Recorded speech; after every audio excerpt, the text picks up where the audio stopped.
আজকে আমরা বানাবো সসেজ ডিলাইট। যে রেসিপিতে বানাবো এই ডো দিয়ে আপনারা burger bun, pizza dough, sausage delight এরকম আরো অনেক কিছু বানাতে পারবেন। তো শুরু করি। প্রথমে আমি 2 কাপ ময়দা নেব, 2 চা চামচ ইস্ট,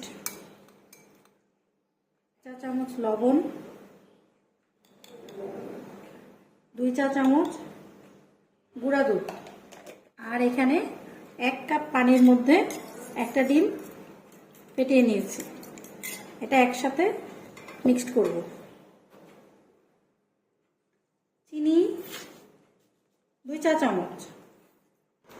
সবগুলো উপকরণ একসাথে মাখিয়ে নেবার পরে এই অবস্থা 5 মিনিট রেস্টে রেখেছি। 5 মিনিট রেস্টে রাখার পরে আমি এর মধ্যে দিয়ে দেব টেবিল 4 চামচের 4 চা তেল দিয়ে খুব সুন্দর করে স্মুথ একটা ডো বানাবো।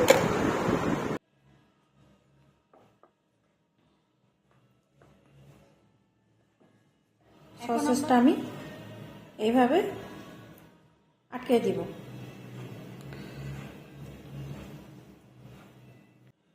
এরকম একটা রোল করে নিব, তারপরে এটাকে এভাবে কাটবো। এবার সোজা করব, একটা এইদিকে দিব, একটা এইদিকে দিব। এবার এর উপরে আমি বেশি করে সস লাগিয়ে দিব। এই সস দিব কিছু মোজারেলা চিজ। এবার হচ্ছে এটা বেকিং এ যাবে 180 ডিগ্রি সেলসিয়াসে 15 থেকে 20 মিনিট।